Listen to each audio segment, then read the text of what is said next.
Gotta go faster. Nope. How are you doing? Just Norma coming. Good to see you. Thanks again. Show to get a room. Okay, you're being live streamed. Just sleep in the janitor closet here. Should get a room.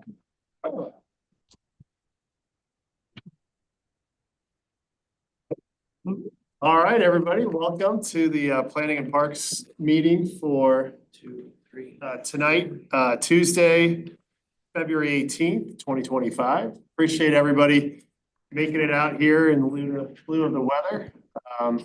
We talked about potentially going virtual, but for certain reasons we couldn't. So we don't have a ton on the agenda tonight, so we should be able to make this relatively quick so that everyone can get home safely. But let's do roll call.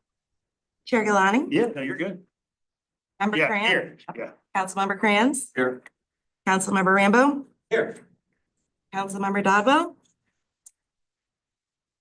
I heard She said, yeah. Councilmember Mabry, Here. Councilmember Ottenberg. Sam, Councilmember McCutcheon. She is an attendee, but I don't have her as a panelist. And Councilmember Preston. Here. Can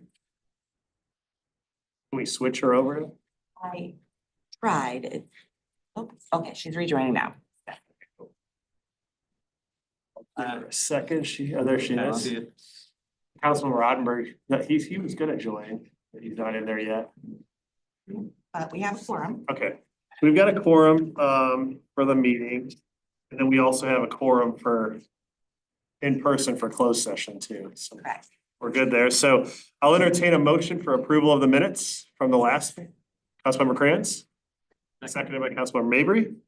All in favor of any discussion on the motion? Seeing none, all in favor, please say aye. Aye. Any objections? All right, cool. Thank you all. Yeah, thank you. Do we have any public participation, Ms. Ribbito? If anyone in attendance via Zoom would like to speak, please raise your hand and we'll promote you to a panelist. Does not appear so, and we have no one in person. All right, well, with that being said, we'll move right into action items. And under Parks Matters, we are going to postpone the unlimited play, A portion of unlimited play. the audits. Yes, the audits are complete, and thank you to Unlimited Play. Ms. McKay, who is one of the principal inspectors, so to speak, of our facilities, asked that the department and her, along with the rest of her team, could meet before they're presented to City Council. I sent out an email regarding the request. And so from that perspective, I would respectfully request the committee postpone that item until the March meeting, Do you need a motion for that? if you don't mind, and it could be a voice vote. Councilmember Rambo, Postpone it. Councilmember Preston, second. Any discussion? Seeing none, all in favor, please say aye. Any opposed and any abstentions? All right, cool. That will be for the March meeting, which then will bring us to the other component, which is the presentation for the revised design plan. Okay, And Mr. Chair, I'll be very, very brief. First of all, thanks to all the committee members for showing up tonight. I don't know if you realize the urgency associated with having this meeting.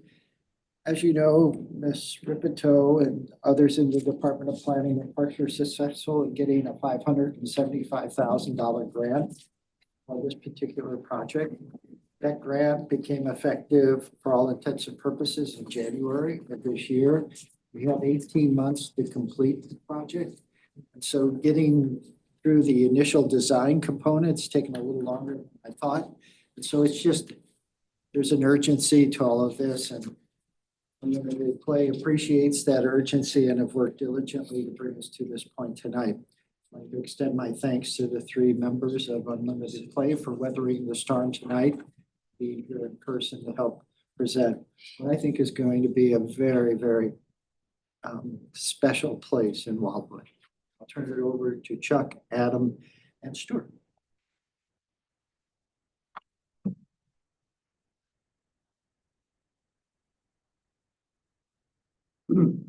Okay. Like throwing my chair over.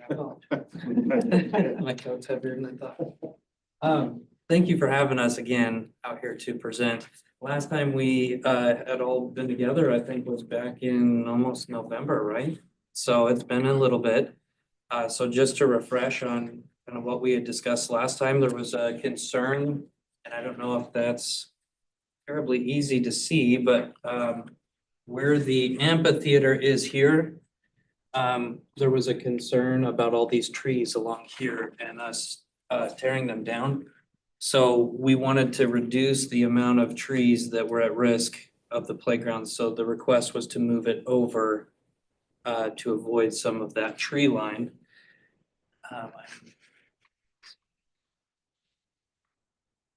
So we did that. The little changes that were made were the sidewalk between the amphitheater and the playground, obviously were increased. There's a larger distance between the two now. But it did take a considerable amount of those trees.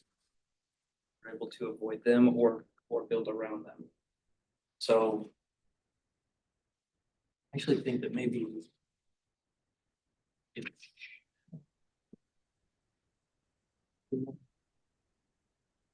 bar here.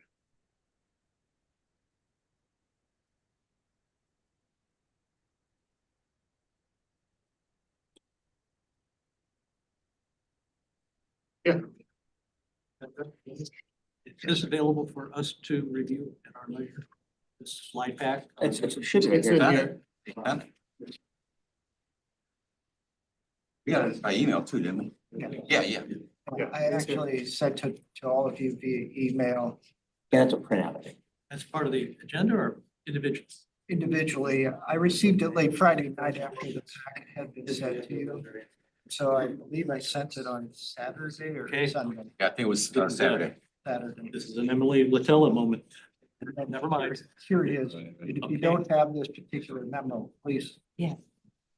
I'll find the memo. So I'll just, but we added the restrooms that were discussed. So we have two restrooms right there with sidewalks encasing them. There was the different spaces. So right here, there was a concern along this sidewalk area of trees that were either side of it. So there was just a little brush, a little patch that we were able to clear out. Am I correct in that, Chuck? Yeah. And then there was two trees. A lot of them there was a few trees in these various areas. A lot of them are already dead or fallen over. So we were able to save, the one that you were concerned about was up in this area where the river was. And I think we were able to manage, you could see at the top of the picture there, to build around it. So that was those were the trees of concern there. So we're able to save all the ones that were existing and the ones that were already dead or fallen.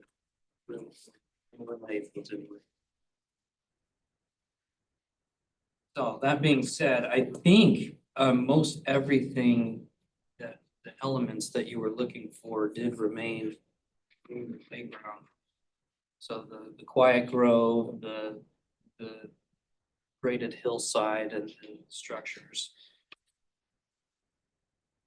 Scroll through the photo, you can see. Those random trees are where our trees are? Those are just. Just trees you put in the- Landscape architect. Yeah, it's just, boilerplate backgrounds. They're not. Yeah, that's what I thought. Yeah, I guess so. Can I ask a question? Sure. It's heavily vegetated to the west. But I don't know that it's heavily wooded. I don't know the condition and I don't know what it is. It might be all honeysuckle and so on and so forth. But my question really is, we've got some wasted space there. Is there any, and we'll never, nobody will ever go over there because it's beyond the playground and it's kind of around. It seems clear that we got it as close as we could to the property line, but I'm wondering if we have a plan for that space or if there's like potential for another little trail for the kiddies, something like that. That wouldn't be too expensive. So I asked two questions. What's the vegetation like and what can we do there? Vegetation is a lot like what we encountered when we began phase one and when we did the investigation. That's what I thought, mostly crap. So Generally, it's not all great. There are some large grand trees that obviously we'd like to say that, yeah. But all in all, the core of the preservation of the woodlands and the grand trees has been achieved now between phase one and the redesign of phase two. Sure. So that's worked out pretty well. Under the master plan for Village Green, there's really just a couple of components now left. Talked about that water feature that we believe somewhat to the southwest of what now is the relocated play facility. In the southwest corner of the site. And then by action of this committee, we've removed the observation Yeah. tower. So in lieu of that, that's where the trail system now will focus as well. Okay, so we'll have a walking path or something through the grove and it'll be kind of a place where we can sell some benches or something like Certainly. that. Okay, good. Where was the tower gonna be? It was on the westernmost boundary. Here. It's generally going to be in this westernmost boundary. The axis with the center of the oval. So if you're in the observation tower, you can look to the center of the oval and then east towards Deerfield. And then out west. And that's been removed out of the plan? Yes. Okay, and the other question, now where's that cabin gonna go? The cabin, Just past our trash. Would you mind stop sharing for a second so I can bring up that? A little field just past the trash Okay. enclosure where it used to be. so the image that Melanie is gonna place on the screen isn't a great one. I thought of it a little late today. She can just enlarge it a bit. Oh, that's new. So I thought it was beneficial, pardon me, I'm a limited player for standing. Yeah. Here's the grading that's been in association with phase one. This is the area primarily where the original facility that Unlimited Play is proposing was located. And what we've been able to do, it's hard to see. I'm gonna turn down the lights for just a second. Can't blow that up, can you, Melanie? A little bit? Maybe. Let's try. Oh, that's better. Yeah. So as you know, we were kind of working in with the original design from Unlimited Play in this area. And as you can see, there was some pretty substantial trees. What we were able to do, You can blame me, sorry. we were able to do is, for all intents and purposes, we've kind of cut through here. And now we're using this area, which is where we had all those dead trees, as you'll recall. And then over here, and we were able just to cut a slight path through here. And so the cabin will be over here. All the way over there? Yeah. And can Joe, you, here's the markup from our last meeting. Oh, okay. So this is what we went off of, this kind of general idea of, Drone image. and so you can see where, here's the pavilion, and then this is where we moved it down into this area to maintain that vegetation. can you point out the tower again where it was supposed to be? Generally speaking, the tower was gonna be somewhere in this vicinity. Okay. So again, just looking down the Yeah, access. all right, I got it. All right, thanks, Joe. And then, Joe, I have a question, related to, on this over here. It's showing across the back of where the playground would be, so kind of coming off Crestview / Main Street, whatever you wanna call it. Going behind the playground, it's got a 25-foot off-street parking setback, but there's no street there. It's Are not we a- gonna put something through there where we could put some parking? So I'll give you zoning 101, if you don't mind. So there's two types of parking in our code. Two descriptions. Off-street is anything that's not in the public right of way. Street is all spaces in the public right of way. So they're just showing the setback. Or if there were parking spaces, they would have to be 25 feet off the property line. Are no parking spaces.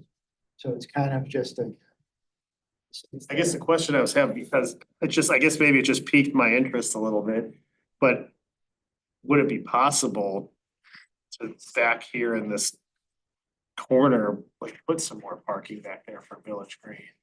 Like the area where Rob was talking about, where we could talk about maybe in the southwest corner, where we would eventually put the splash pad or whatnot, but allow for some additional parking in that back area.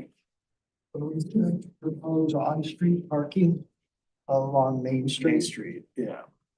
It's going to be difficult to park over here, I think.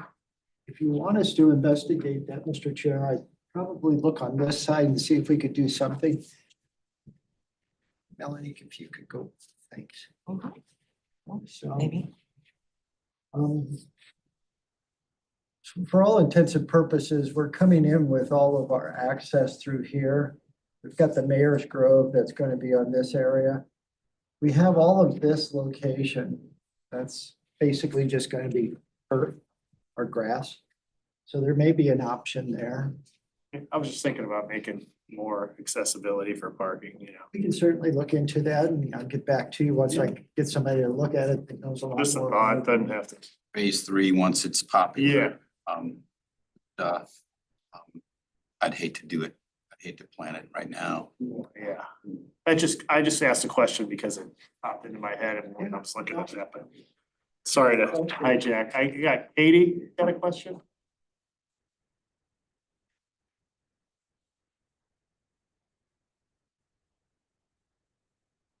Still muted. Councilmember Dodwell, you're muted. Let me unmute there. Two questions, or maybe one statement, is the parking garage is very close to this park, so we've got a lot of parking over there.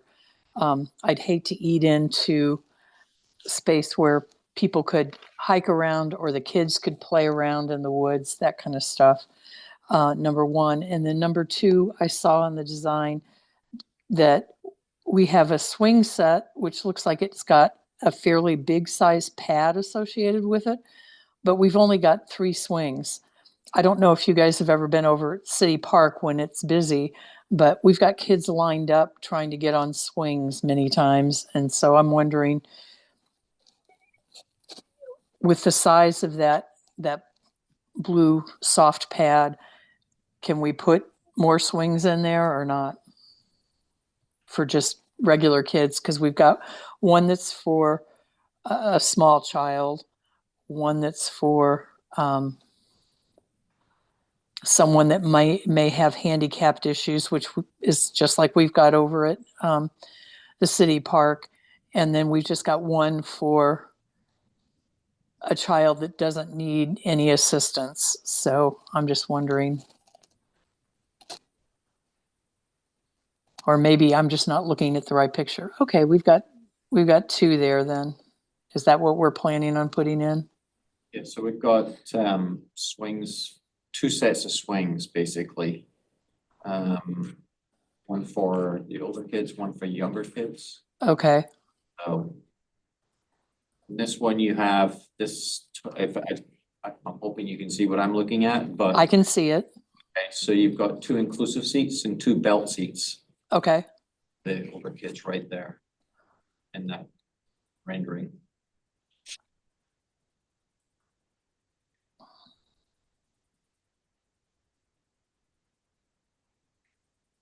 Okay, yeah, so there you, in this one, you can see bottom left there in the bottom left-hand corner, mm-hmm, there's it's a generation seat, inclusive seat, and a hot seat.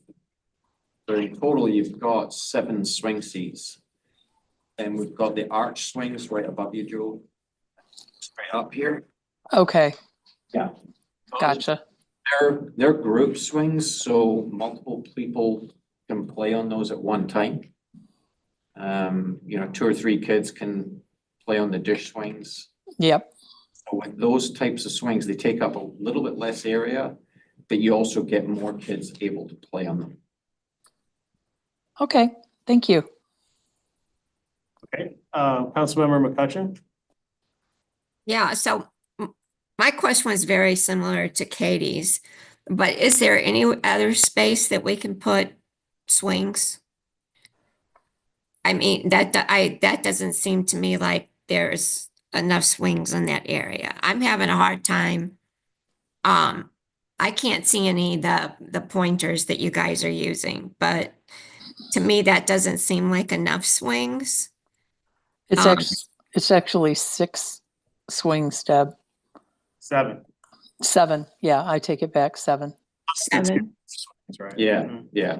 And And then, the, One of the issues with swings is they take up a lot of space, right, a number of users. So for instance, the 2-bay swing that's 4 seats, that takes up approximately 32 by 32 area. mhm. So you're looking at 1,000 square feet for 4 kids. right. Yeah, and so then you've got to surface it and everything else. I mean, we've tried to add a lot of motion into this design. It's not just swinging. There's a lot of spinners. But yeah. No, I understand. I think that's a good thing to do. It's just that we don't seem to have very many swings in the Wildwood parks for kids. And I know when I'm at the community park, there seems to always be a line of kids waiting to get on the swings. Um, Well, but if that's at Community Park, we've only got 3 swings. right, So right. this is like triple or double what we have at Community Park. And having these larger pads, that'll work out well.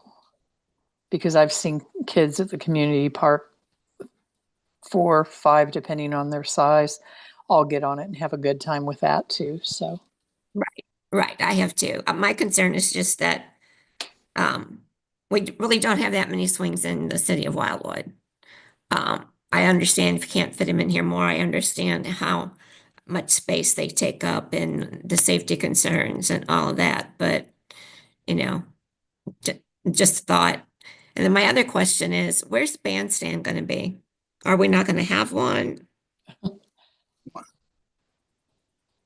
At the other end of the oval, right? Yeah. But it's gonna be put in? It's over by Main Street. Well, I can't see all of this on my computer. It won't show it to me. Opposite end East end of from the playground. So Ms. McCutcheon, the bandstand would be in phase 1, but it's not part of this current construction. We couldn't afford to do it as part of phase 1.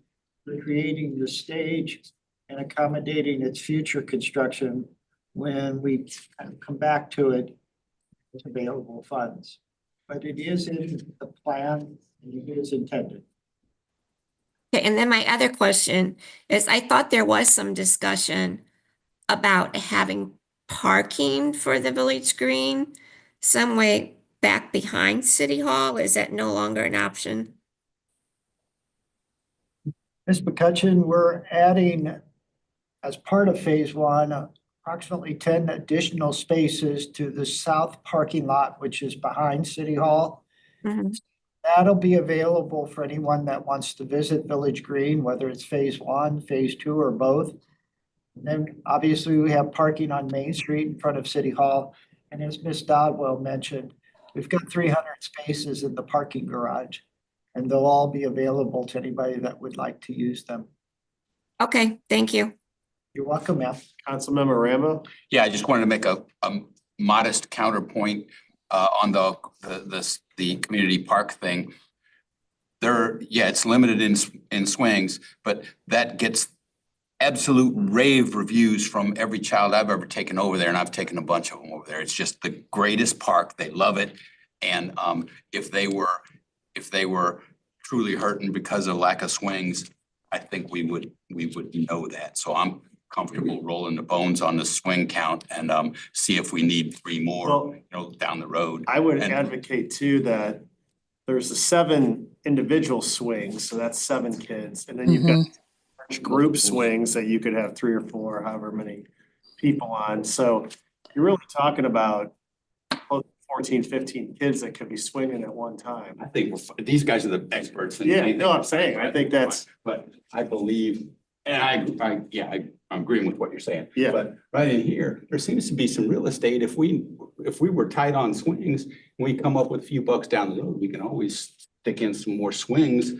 Unless I'm wrong, correct me if I'm wrong, but maybe it's too constrained there, but. Well, you got a slope right there that you got. Oh, you do? Oh, okay, I didn't know that. Yeah.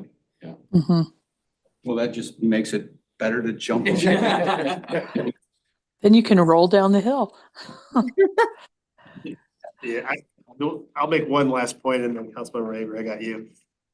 Is also with swings, like I know when I was a kid, going to the park, you want to be able to take advantage of facilities and activities that you don't have at home or that you most likely wouldn't have at home. And I think Yeah. swing sets are probably the most predominant contraption that people have in their yards for kids that are a permanent structure that kids can use. Not, of course, everybody doesn't have them, but I think that's something that a lot of families do have versus the big gyms and things that you can climb on and walk on and the spinners and all that kind of stuff. Those are things that you wouldn't be able to do except at the park. And so I think having more of that makes sense too. Councilmember Mabry?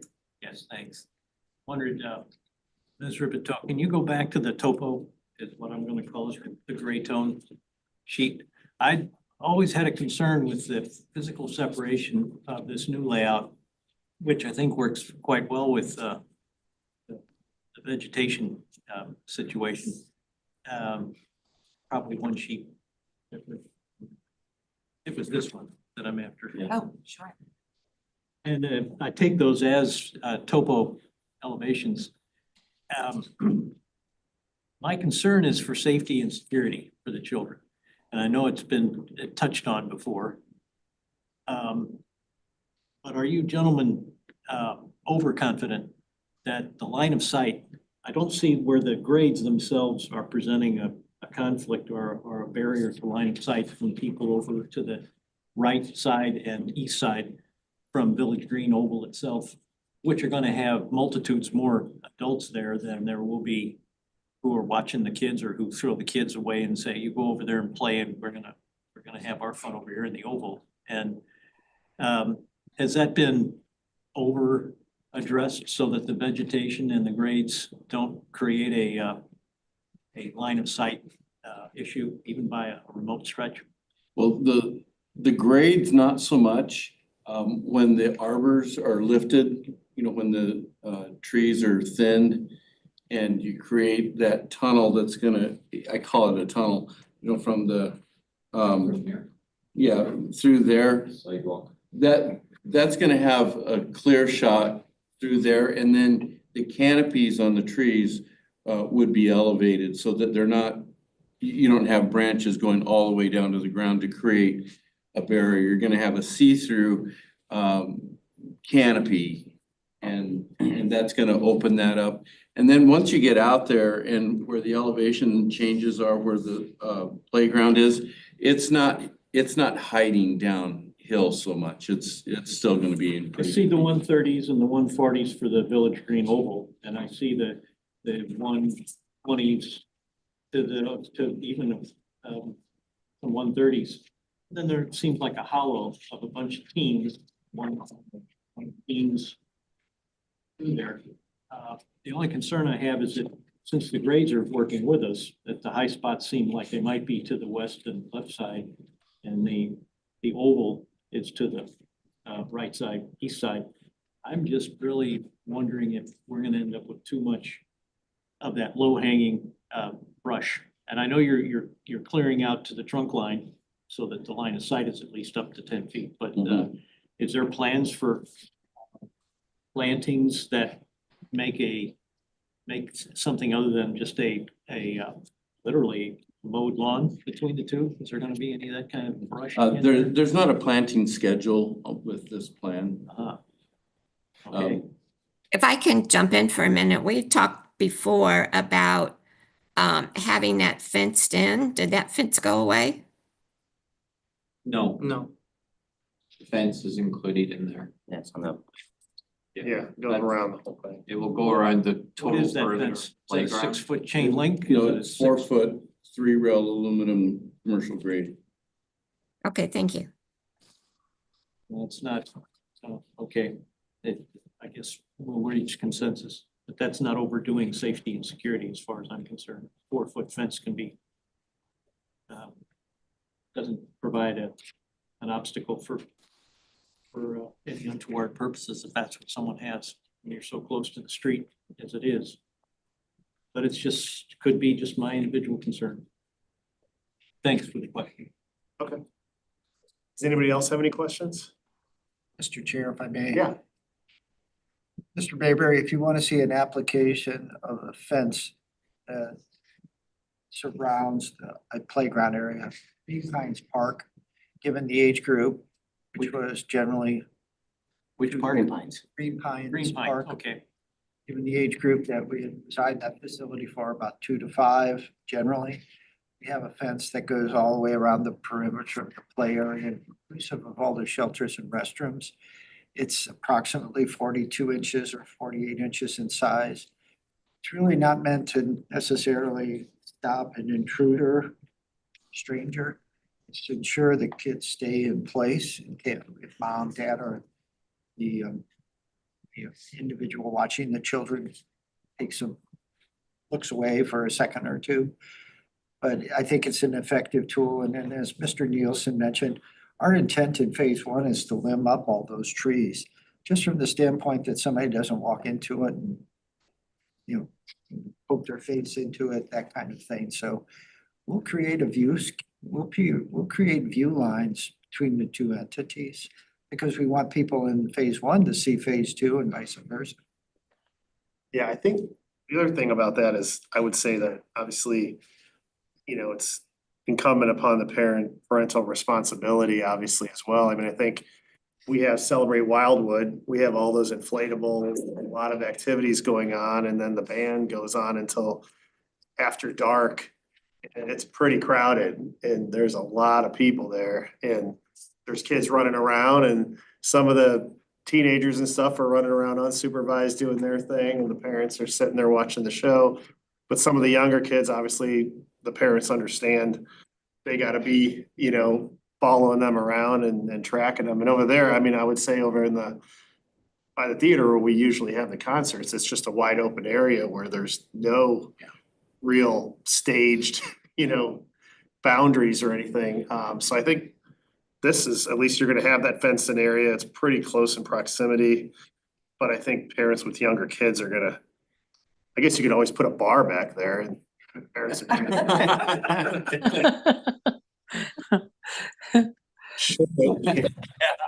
Right. Just a side note on the fencing. The real driving reason for us to enclose the playgrounds with fencing is because a lot of the kids that have limitations are on the spectrum, they're autistic, and those kids bowl, they wanna run. And so this is the purpose of the fencing is to corral them so that mom and dad aren't panicking every second wondering where their kid's running to. So when the playground is encompassed, then it lets them relax a little bit while the kids are in there playing. It's certainly not a security fence. We won't make that definition. But it is a corralling fence. It keeps the kids in there. Okay. Yeah. Well, and having worked where I work now with some rather severe autistic kids, what this gentleman just said is true. You have to have some barriers that will stop those kids so that a parent can catch up to them and take control of them before they're out in the middle of the street or something. So I appreciate that we're doing this as safety for the kids, but you're never going to have to, or you're never going to be able to not have a watchful eye on your children in the world, guys. So we could put up a 40-foot fence and somebody that really wanted to get in there would figure out a way. Okay, thank you. Well, So Director Vunich, at this point, are you looking for a motion to move forward with this plan, or what is the action? Well, there's one component that I want to identify that Unlimited Play prepared for tonight's meeting, and that's the estimated budget, which I believe is at about $2.2 million, rounding up. Make sure I got that number right. Budgeted 2, right? What, 2.3? $2.3 million. We initially had talked about a range of about 2.2 million, assuming that we spend about 2.5 phase one, which equates to about $4.7 million, which is well beyond the amount that can be spent on Village Green without a voter action. But remember, the charter reads it's city funds, and we have $1.1 million available from the grants, which is a subtraction. So we're right there. We're at the maximum limit of about $3.6 million for the 2 phases. So I just want to identify the budget. Obviously, it's an estimate, and there's a lot of things that we have to do through design and engineering. And we'll work on that number, obviously knowing that we have a cap, and the cap is what we have to address. So if there's any questions on the budget, Unlimited Play is here to answer. Now that 1.5 grant, is that where that's extra than the 3.5, right? Yes. Okay. Yes. So if let's just do simple numbers. If our 2 phases are 4.5 million, we subtract out 1.1 million, we end up at $3.4 million. Okay. That's below the amount All right. set forth in the charter with the inflationary factor that's been introduced and applies. So we want to stick to that budget. Yeah. Betcha. Because that goes to the voters, and they may approve this. What's the max, Joe? Before it has to go back to the voters? I believe right now it's $6 million. And that city. What's the factor, like 3%, or is it tied to the It's tied CPI? to Or the CPI with gas and food taken out because of volatility, I think.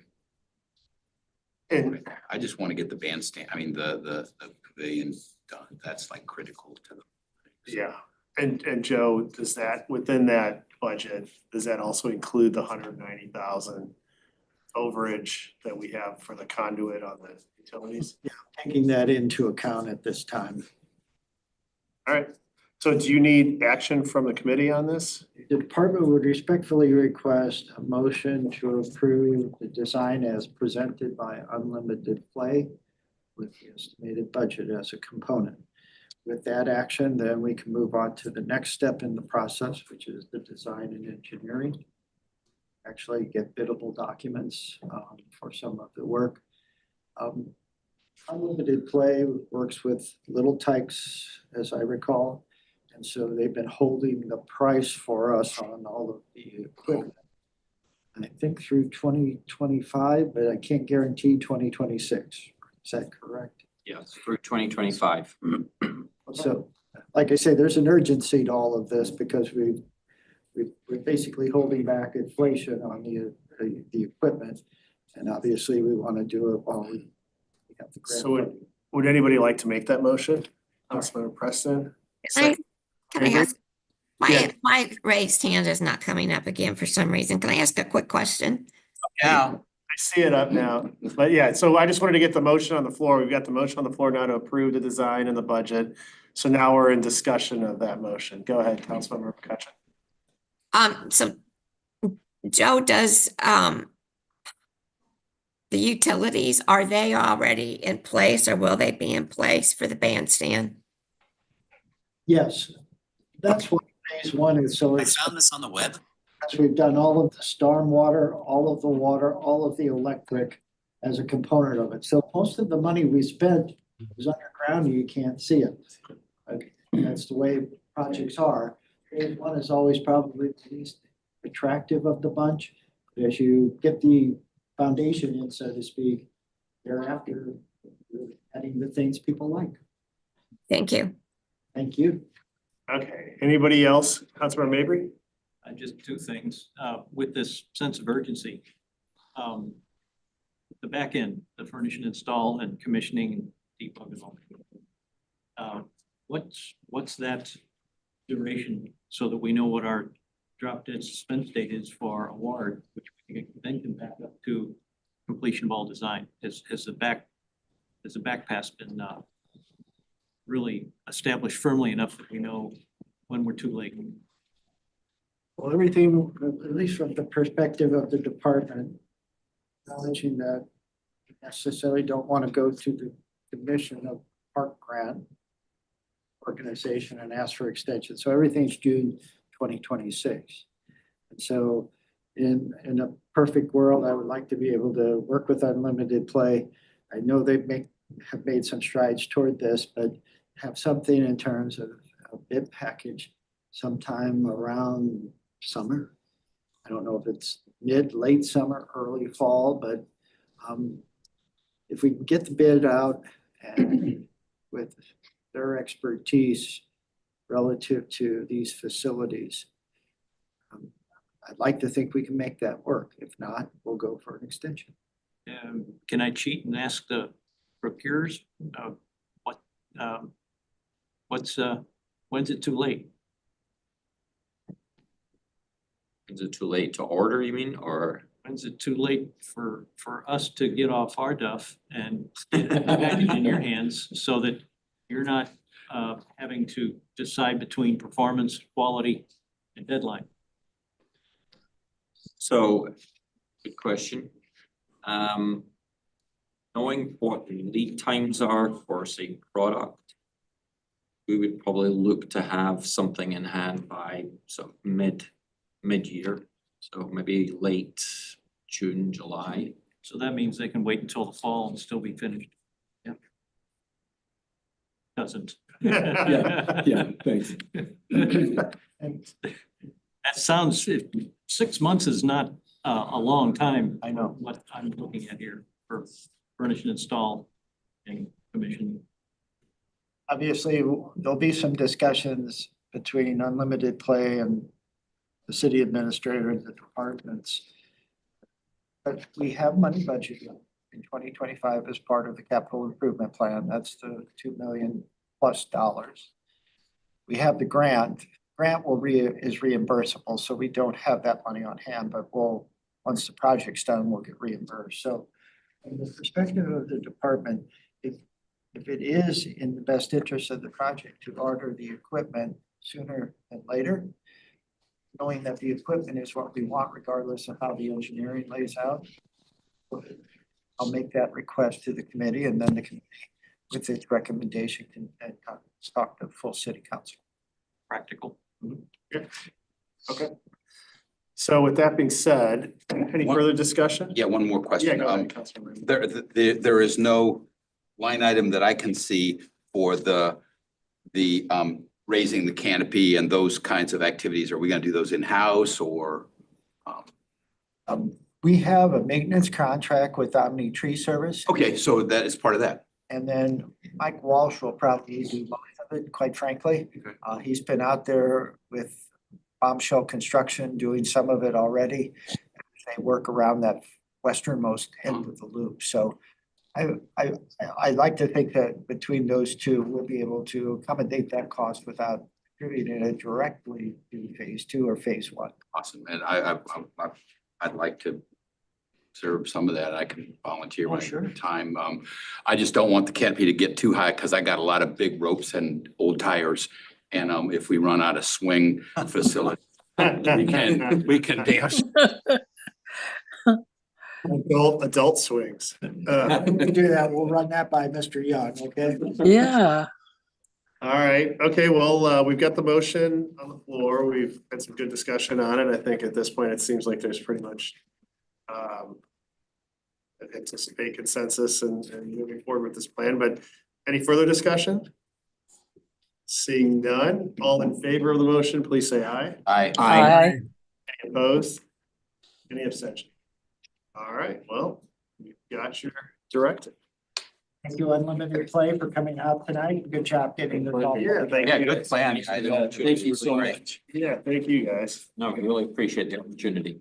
Yeah, This we're is looking gonna be a forward. great project. It'll be cool. I mean, this really is an exceptionally engineered and well thought out project, and it's gonna be a great anchor to your phases out there. It really is. Awesome. Thank you very much. Exciting. Excited to see it come together. I was serious about an adult section. Maybe a ball pit with a bar. Or a margarita truck or something like that. Here you go. Yeah, exactly. All right, thanks, guys. Okay, thank you, guys. Safe travels. It's snowing, by the way, just. Perfect. It's coming down. All right, Thank but, all right, next on the agenda, we've got Village Green Phase One update with Director Vunich. Thank you, Mr. Chair. Mr. Chair and members of the committee, as has been practiced by the department per the request of the committee, we're providing an update on phase one of Village Green and now including components of phase two. Phase two was just discussed thoroughly and we're moving forward with the design as presented by Unlimited Play per the city council's action at the February 10th, 2025 meeting. There are steps underway relative to the undergrounding of the utility lines, the others, then leave it at that since it is a bit of an executive session item.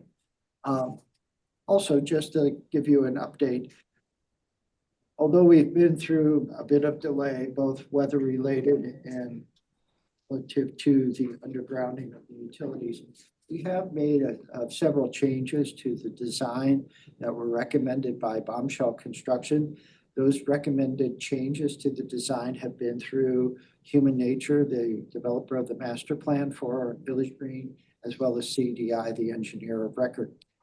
We believe that the changes which relate to materials, different materials, their finishes, will simplify the design and improve the safety of the design. We have a number of rolled curbs in association with the oval, just slight rolled curbs from the perspective of the department, or just trip hazards in the way. And so we've eliminated some of those. We've actually created, for the most part, just three materials. There's the pavers, all the same type of, there's the concrete, the brush finish, and then the heavy duty area for the stage that will be an aggregate finish.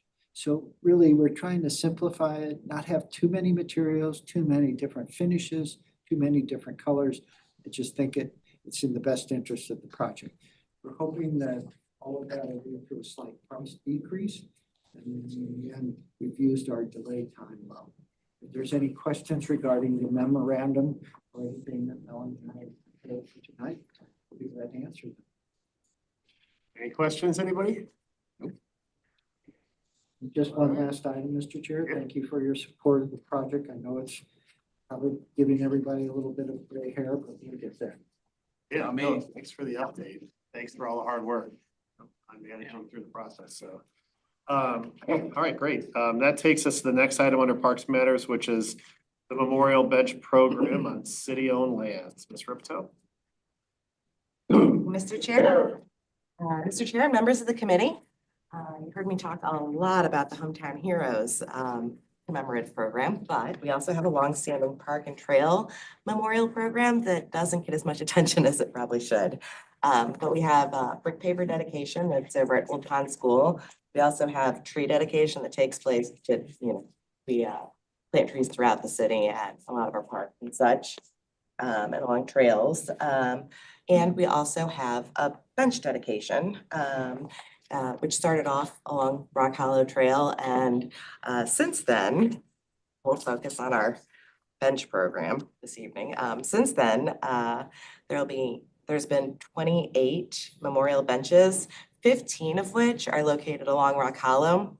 And so the city has since installed them in other locations such as our parks or along our trails. But it has come to the department's attention that we are lacking in available space for additional benches at this time without having to do clearing of trees along our trails. And that's never really been one of our objectives, is to get rid of trees. And or, you know, we've installed them in parks and existing public spaces, but the problem with that is seating is one of those things that we definitely think about while planning the project. And each one of our parks has its own unique individual character, and the benches in the different city parks are different. You know, it goes with the architecture of that particular park. And so a lot of times it's hard to find a good space for the memorial benches. They're a different character than the benches that we have in our existing parks and along trails. And so tonight, the department is asking the committee's direction in potentially putting the memorial bench component of our program on hold for now, if not indefinitely. But there's also been a lot of discussions of, you know, parks that we're putting in, having ways of dedicating or getting sponsorships and such. And so we're taking into account those different types of promotions. We've also talked about commemorative programs for veterans, and with the pavers and with the trees, we have ample space for both of those. And so the department has been kind of pushing people in that direction anyway. But we're thinking that, you know, planting trees, putting some life in the city instead of adding more benches right now is a direction that we would like to go. And so tonight the department is seeking the committee's support and or direction on that component of the memorial programs. And so with that, that concludes the department's presentation. But Director Vunich or I are here for any questions you may have. Ms. Rivett, are you looking for a motion to go with the department's recommendation on putting a hold on that? Correct. Do we have any discussion, Councilmember Kranz? Yeah. Why don't you guys just make that choice? Isn't that kind of your, you know, if you say you don't want any more benches, we got too many. I'm for that, but why do you seek our approval for that? Mr. Kranz, thank you first, and pardon me. Oh, no, by all means. There's a little bit of history. When we developed the memorial program, which includes the paver that Ms. Rivett mentioned at Old Pond School, the trees, which has been a part of that program from the inception, and the benches, it came to committee provided input, made a recommendation, and it went to city council. But we can only do so many benches anyway, right? There's a limit to it, Well, even though we have 67 square miles here, right? But we have run out of room. I'm with you. It is. Okay. It is getting to the point where it's looking a little cluttered down there. Absolutely. And that's not the intent. There's too much beauty in Rock Hollow Valley to continue to try to find spaces for benches. We also need, I believe, and this is something Ms. Ripto and I talked, we need a plan if we're going back to the bench program, where they would be best located and how many we think we could accommodate over X amount of years. That way we could limit the benches to a few per year, guaranteeing that as time passes, we'll always have a space if somebody wants it. So we're not doing away with the bench program. We just want to place it on hold, do a little thinking about it, get some information to this committee and get your direction. Thank you. Sorry. Councilmember Mabry? I'll be glad to make a motion to support the city's summary of next steps. Councilmember Rama? Well, I had more discussion, but I support what they suggested. I'm just Are you seconding? No, I will in a minute, but I got some questions and a little discussion first. People, a bench pops into people's minds right away when they want to do something cool in a city, but they're really looking for the plaque on the bench. And I'm confident that you'll think through that particular specific issue before we completely kill the bench program. But I'm wondering if, first of all, I see Village Green more as like Central Park than I do Forest Park. Because Central Park has tons of benches and it's gonna be a strolling park and there's gonna be a lot of people there for the concerts and so on and so forth. Maybe we don't have as many benches. I don't know if benches are part of the cost, but if they are, we could save, $1,000 a pop for each bench. And as long as we can make them, get the benches in the proper design, I don't think we have to have a memorial bench design and then an individual park bench that's a different design. We can just affix a plaque to the bench that we have, and maybe we can even do that if we've already chosen the benches and so forth in Village Green. Maybe we can just go ahead and do that and make it a program. Hey, exciting, we got this new park, you want to put your name on a bench? Cause I'd do it, and a lot of other people would. And so maybe it's just, maybe if you think through this in a few months' time, you can get that sort of a program going. I believe that's part of the objective, is to have a better thought process behind it, instead of having a dedicated type of bench for it. Yeah, but yeah, to yeah. actually have a plan. I guess I'm encouraging to think a little bigger than just benches, because people, if they want to throw $1,200-1,500 at a little memorial plaque for granddad or something in the park, we should figure out every program that works and give people a menu of options, and we might, get some money back from it. So anyway, it's nothing that you haven't thought of, but I just want to encourage that train of thought. Absolutely, absolutely. I was gonna bring up one thing in regards to that. And maybe this is something you guys already talked about or looked into, but the pavers around Village Green on the oval, like Mhm. stadium, when they built the new stadium down there, all those bricks out in front of the stadium, people paid good money to have in memory of whatever. I mean, that could be, like you just said, Central Park, but I mean, we got how many thousands of pavers are gonna be going around there? You charge $500 to have your name or dedicated on a paver. We could collect, have some serious capital raise that could further go into making the Village Green even better without having to go to the public, and then people would have a permanent memorialization at the center focal point of the city. I believe that's in discussion at the Celebrate Wildwood Commission right now. Okay. Expanding the paver program to Village Green, Yeah. for that reason. And Yeah. so, yes. Okay. So I Well, think if we, enhancing other programs and putting this on pause until we have a better plan. Okay, Councilmember McCutcheon? It was Katie, I think. I think. Yeah, so I agree with a lot of the things that Councilmember Rambo just spoke about. I think we could have the memorial benches in the same design as we do other benches in the city. But just because we have too many around Rock Hollow Trail doesn't mean we need to negate that bench opportunity to other residents. I'm sure there's locations along trails where there is enough space where you don't have to take a tree down, to put a bench in. I mean, I don't see anything wrong with doing the pavers and, dedicating this to somebody, but I think along the trails sometimes, if you want to sit down and rest, there's really no place to do that. And I think if we could provide that for the city, if we keep the bench dedication.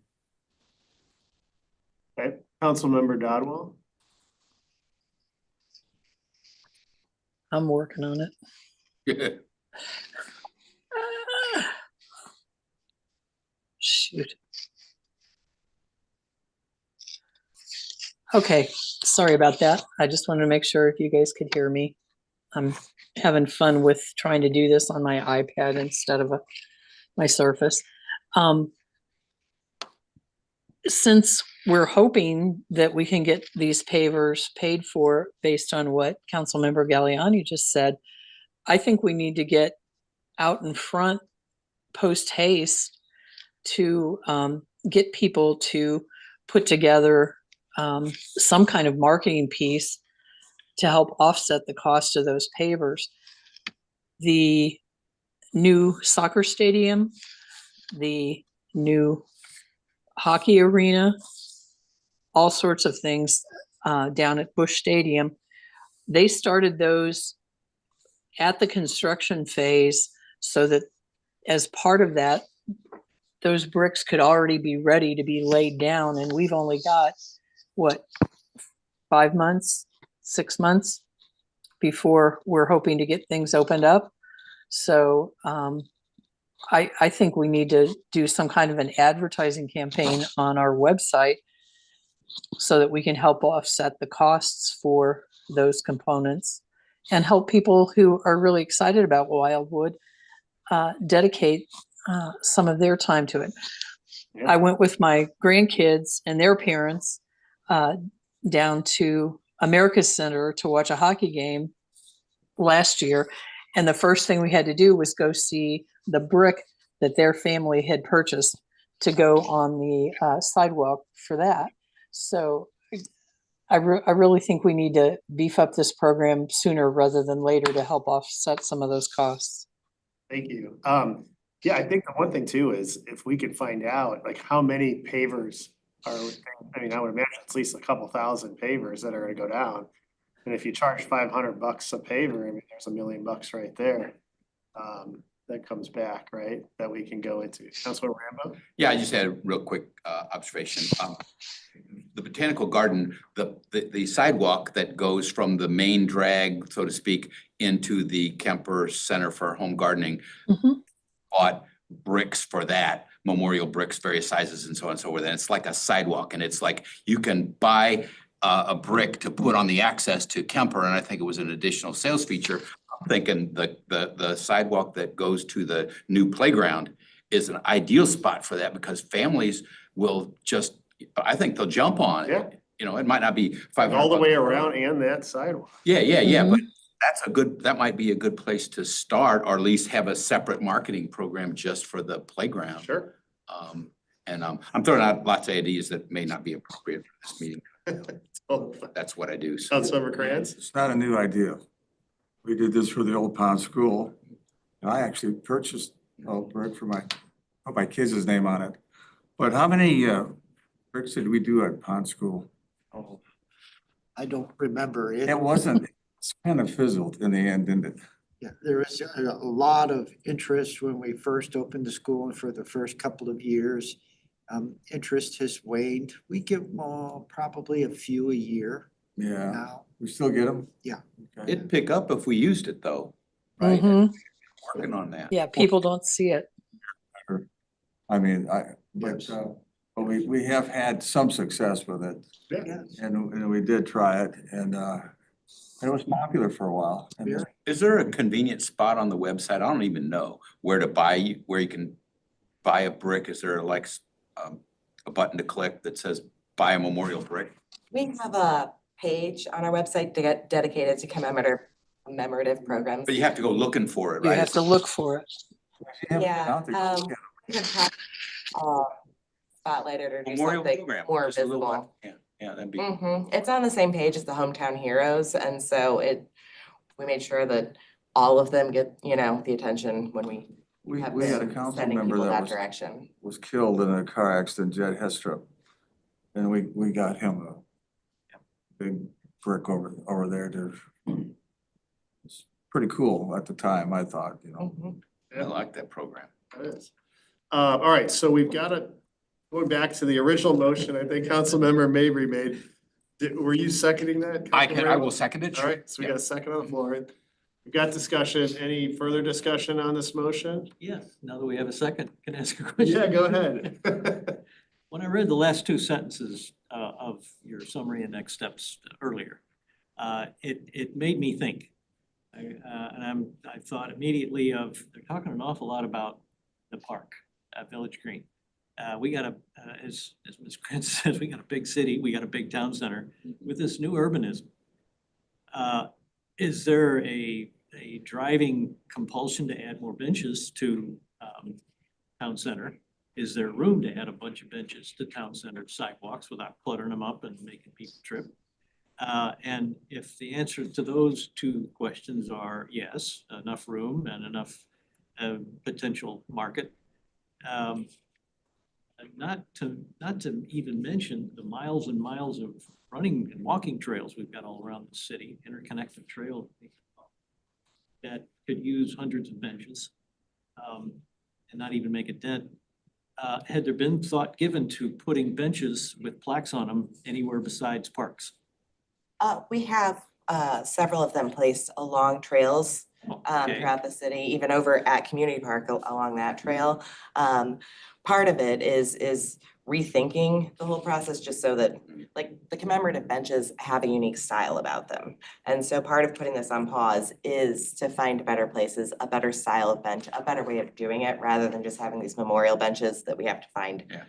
a space for. And that's why I took the Yeah. motion, of course, if you need the committee's support, sanction, or encouragement, you sure got it, because you thought enough to bring up the subject in the first place.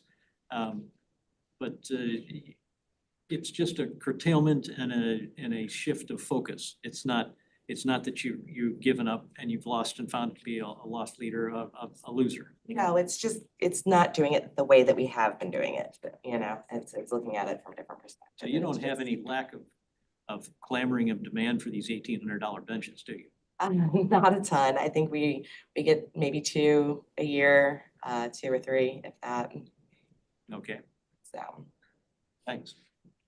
All right, no further discussion. All in favor of the motion, please say aye. Aye. Aye. Any opposition? Any abstention?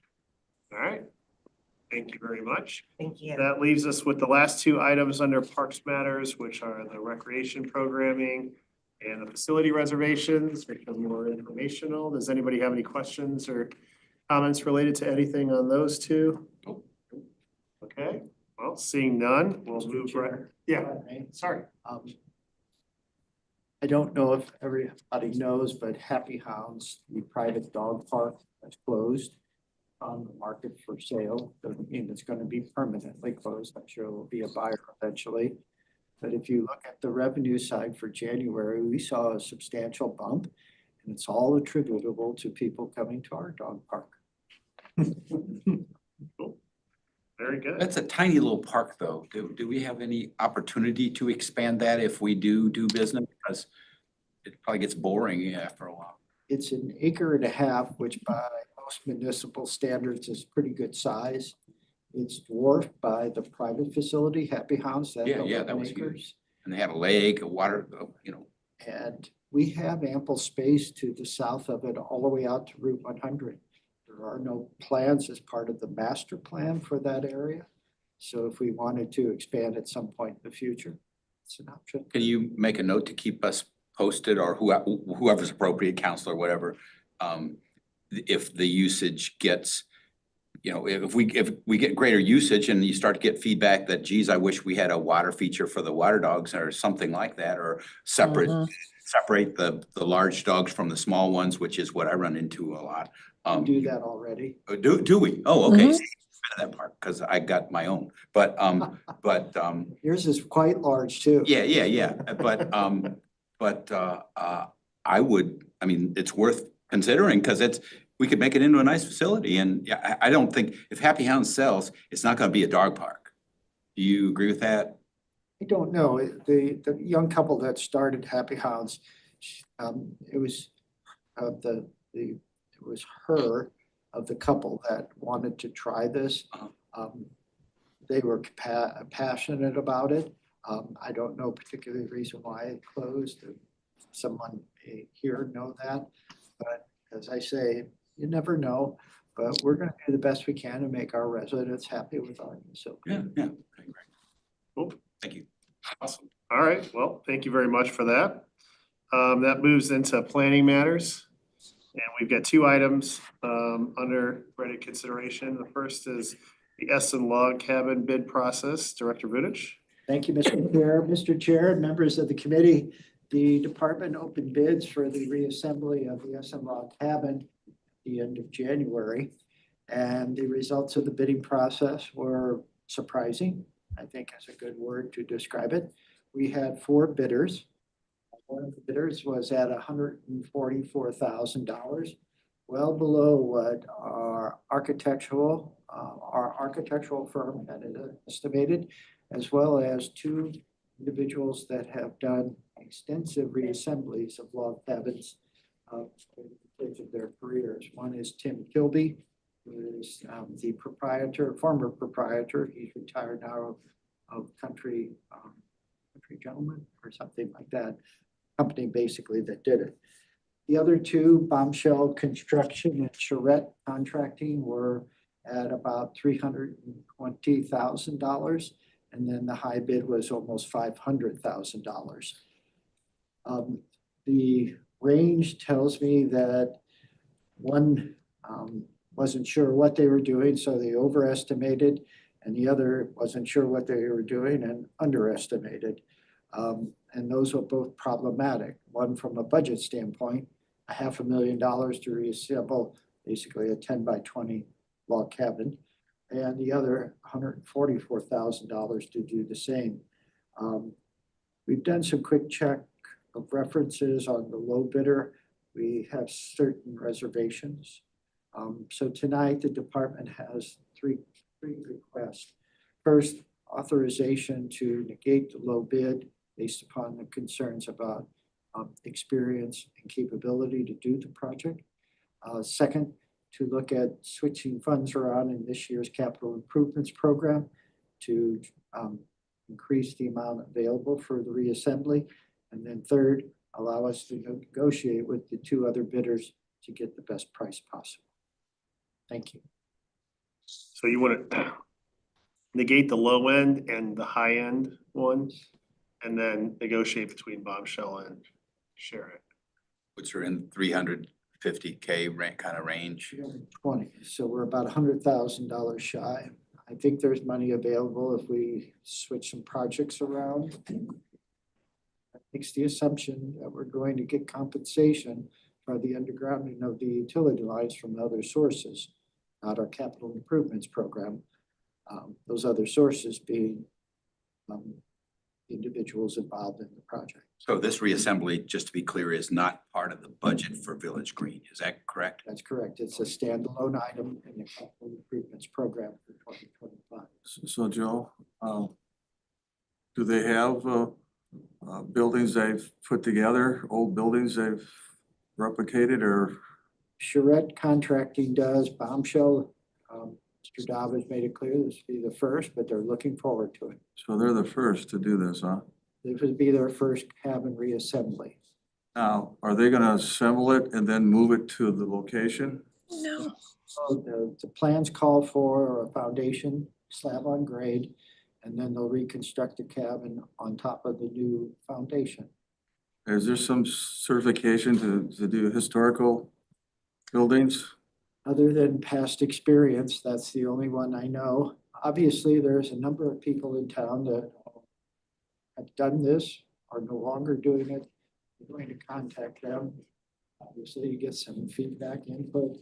And then also architect, Phil Quigley from Pattern and Knives has done this in many locations across the country.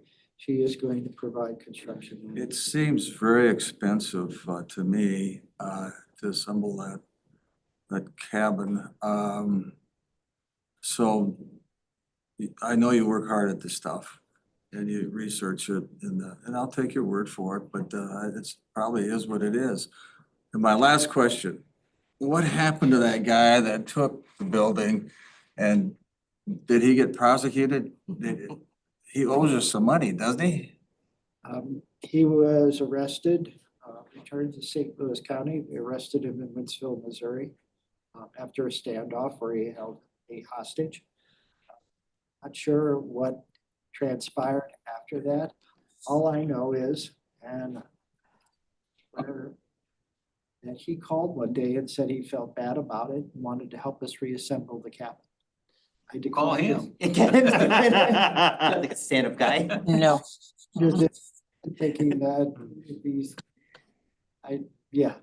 He didn't ask if he had any insurance or anything. I guess insurance wouldn't cover that anyway. Can I make a quick comment? Yeah, go ahead, Councilor Um, Rambo. just to make sure you know, because I'm on the Historical Preservation Commission, and so we have talked about this cabin a ton of times. This is really just a handful of logs, and so all of the materials have to be period specific and all this kind of stuff. So it's really expensive structure, and the only money we're saving is in the walls themselves, but there's still the chinking and the this and the that and so on. So maybe that gives you a little bit less heartburn with the cost, but it's a pricey building to reconstruct, because all we got are the naked logs themselves, so. Councilmember Mabry? Yes, Joe, did the original RFP include the requirement to furnish references? Is this investigation independent, carried out after the fact? Was the contractor found non-responsive to that requirement? Well, the low bidder, that contractor, as most people do, he to Google. And he's done a lot of work on the east side in the Waterloo, Columbia area. Google seemed to indicate that he often did work without permits, et cetera. And pled guilty to a number of items related to construction practices. So from the perspective of the department, concerns about just experience, because we did check out his website, and then his history, it is weary of bringing him on board on a project that we're already well behind on and over budget. Last question. Did the RFP include a hold harmless clause that the bidders signed as part of their proposal? Yes. Damn, trying to get the drop on you, can't. There's been a lot of good attorneys that have prepared our standard bid forms and package. And so I give them credit, not I. Councilmember Preston? I mean, I used to be on the Historic Preservation Board with Rob, and I mean, this has been going on for years now. I mean, we either kill this thing and say no, or we just say, well, do the best you can with getting the best price for it, and let's just move forward. I don't know what else we do here. Well, again, negotiation is key here, and if we can't negotiate what I would consider a reasonable price, or at least get a negotiated price that's lower than what the bids were, bring it back to this committee after recommendation from the commission. I think that'd be a good start. I mean, $250,000, you know what I mean? If they're at 320, say, listen, guys, like, I mean, explain the situation that we're having budgetary issues with this, and at this price point, simply, I mean, this could potentially delay it. I mean, something, when we have to hit a reasonable number, and if that number seems fine and we bring it back here and we'll say, that sounds good, we're willing to, you know, switch around that money. But I think at $320,000, I think that seems quite high. So were you gonna have them resubmit their bids? Tell them it's, we got a tie here? Under our requirements, we can negotiate with the bidders to see if we can get a better Okay. price. So we'll start with the bids. Let them do their job. Terms like, and negotiate it, like. Yeah. Here's the- So I guess at this point then, it sounds like everybody's in agreement. We're kind of going back and forth on this. If somebody make a motion to give the department a directive to go negotiate with the two. I'll be glad to be a part of a motion. Are you gonna go after just everybody providing the two providing their final, best and final lump sum? Or are you going to sit them both down and beat them with a hose? We'll start with the one under our requirements. We have to pick. We'll start with one, work through that, see what we get, and then if that's a reasonable price. But yes, I'll probably Okay, then. negotiate with both, but not independently, not obviously. If there was talk about this consultant having provided their bogey, is it in here? Or did I just miss everything about that? Is there a number that somebody gave you to shoot for as the target? Yes, through the years, we've slowly increased the cost of this reassembly. Most recently, it was in 2023, we added $70,000 to the original budget, which was $150,000 based upon input from Tim Kilby, our expert, so to speak, in this area of St. Louis County. So you're sitting at 220? As of 2 years That was ago. 23. It's 2 years old. All right, now that I know where to look for it, Okay, And that's where I was thinking about that 250 number, because I remember that number being thrown around and it's just like adjusted for inflation where we are now. But I mean, What I would say is, do you want to make a motion, Councilmember Maybe? sure thing. All right, we got a motion on the floor to have the department move forward and negotiate. I just want to get the motion going so then we can have any further discussion if we want. So we got a motion, we got a second from Councilmember Preston to have the department negotiate with the two bidders and see what they can do as far as getting to a good number. Councilmember McCutcheon for discussion. Yes, for discussion. Do we have all of the components necessary to rebuild this cabin, especially if we need everything to be historically correct? Are there pieces missing? With the cabin was disassembled by the individual and his crew. They damaged the trusses, the roof, and then the foundation was just rocks, boulders. And so the trusses and roof were destroyed, the boulders were damaged. And so we do have all of the logs we need, either through the capture of the felon and then the return of the logs, or the ones we've collected through salvage efforts from individuals in town that didn't want the cabin and tried to give us the logs or portions of the logs. So we have all of that. We'll have to build the foundation, we have to build the trusses, we have to build the roof.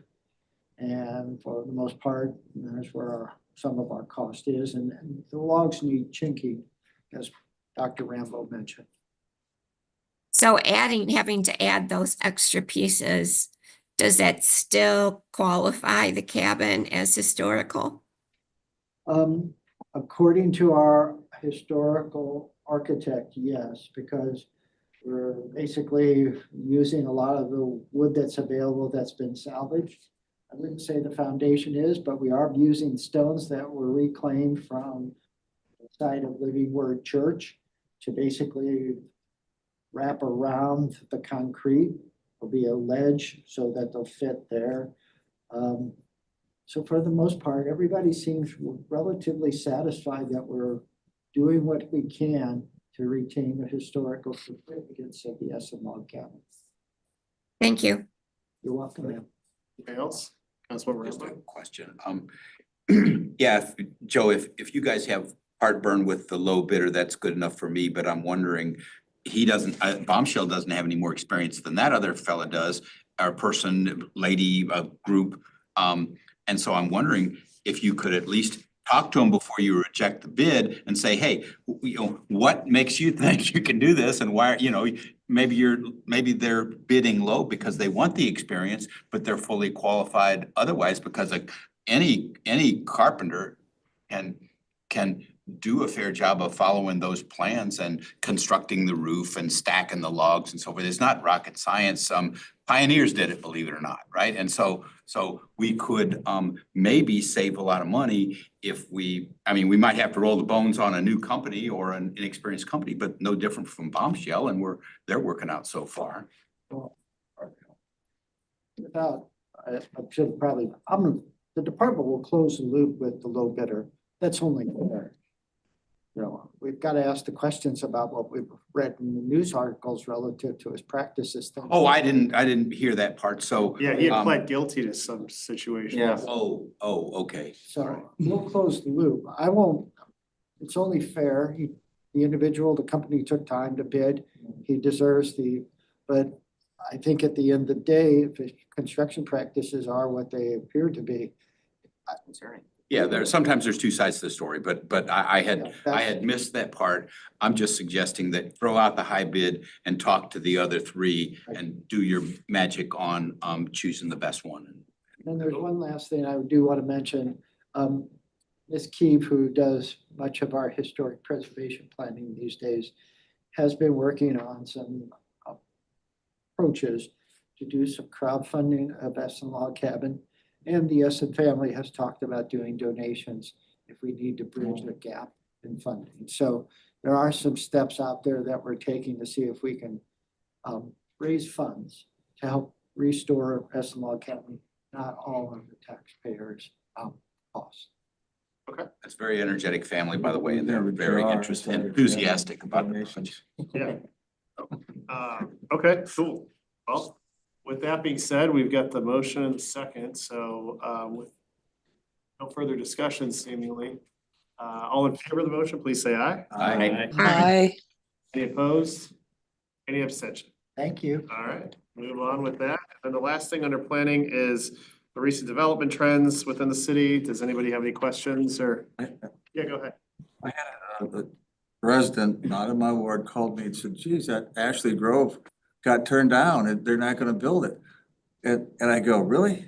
And the extension was denied, so I didn't know that at the time. He's all excited. He lived by there and I said, well, God, that's news to me. So it's still ongoing. It's still Okay. the planning and zoning commission will take action on it in March. It should be the city council in April. In April? Okay. Just one thing. Yeah, go ahead. We collected $2,600 in fees for zoning authorizations in the month. Good, awesome. All right, well, thank you very much for that. Card. So that is the end of our regular agenda, which brings us to the final item, which is, or second to final item, which is executive session, closed session. We do have quorum here to do that. So if you three council members that are on Zoom, if you wouldn't mind holding tight while we go into a closed session, and then we'll come back afterwards and final thoughts and close the meeting. That works? All right. Actually, hold on. We need to take we need a roll call to go into closed session, right? So do we have a motion to go into closed session? Councilmember Preston, second by Councilmember Krantz. All in favor of the motion, please say aye. Aye. Need roll We call, I gotta think, do a for- roll call. Gotta Oh, do to a roll go in? Okay, Uh-huh. sorry. No worries. I just said that and then I did it. Hey, would you guys on Zoom like a text from us when we're back in open session so you can walk away from the dang screen? Would that be Yes. at all? All right. Okay, Katie, Scott's shaking his head. I think his mic's broken. I haven't heard a word from him all night, but You are welcome. I'll do that then. So roll call vote? Yep. All right, Chair Galani, Here, yes? Councilmember Crayons, Yes. Councilmember Rambo, Yes. Councilmember Dodwell, Yes. Councilmember Mabry, Yes. Councilmember Rattenberg, Yes. Councilmember McCutcheon, Since I am not present, at City Hall, I'm gonna abstain. okay, and Councilmember Preston. Yes. All right, perfect. All right, well, let's do it. I guess shut them down.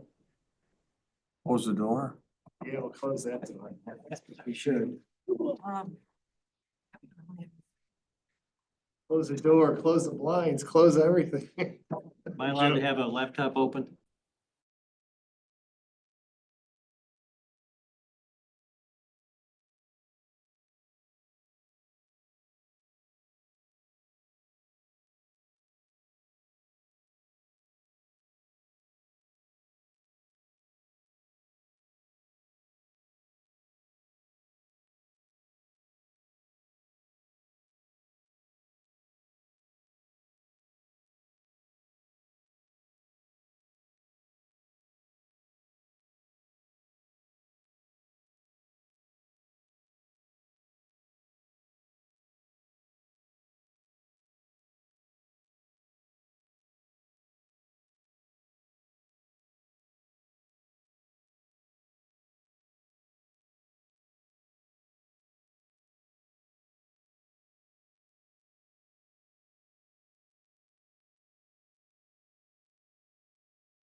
Not quite done yet.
protected them. I'll sleep it. I thought this was gonna be a short meeting. You got but 3 minutes, We got Mike. 3 minutes. Yeah, but Snow you out know, there. you pulled it out of the fire at the last minute before. You'll be right on time. Try pulling the. To your point about getting the motions up front before discussion. All right, we got everybody back over here, so we are now back in regular session. And we've got the couple items here on not ready for action. Does anybody have any questions or anything related to that? All right, seeing none. Other matters for consideration, any miscellaneous? I have one item. Oh, Councilman Mabry. I was asking Joe earlier if there's been any kind of traction gained with respect to the Marianas retreat. Is there any overpowering compulsion by any groups to get involved in purchasing this property as proposed by the current owner or not? There is one gentleman that I did talk to. We emailed each other. He is currently in Costa Rica. Attempted to contact him on a couple of occasions. And I have yet. So I still have a couple of weeks. I'm hopeful that something will come out of that contact. Full city council in March. Thank you. Anything else from anybody else? All right. Being none, our next meeting would be Tuesday, March 18th, 2025. So mark your calendars. And with that, I will just say thank you, everybody, for attending tonight's meeting. Thank you guys for waiting online while we just sat here and talked to each other. We didn't really do anything important. And thank you to the rest of you guys who are here in person too, and everybody drive home safely. I don't even know what it looks like outside. Thanks. Hopefully it's not too bad. So I'll entertain a motion to adjourn. Councilmember Rambo, second Councilmember Preston. All in favor of the motion, please say aye. Aye. Any opposed? Any abstentions? All right, thanks, guys. Be Good careful. night, everyone. Good night.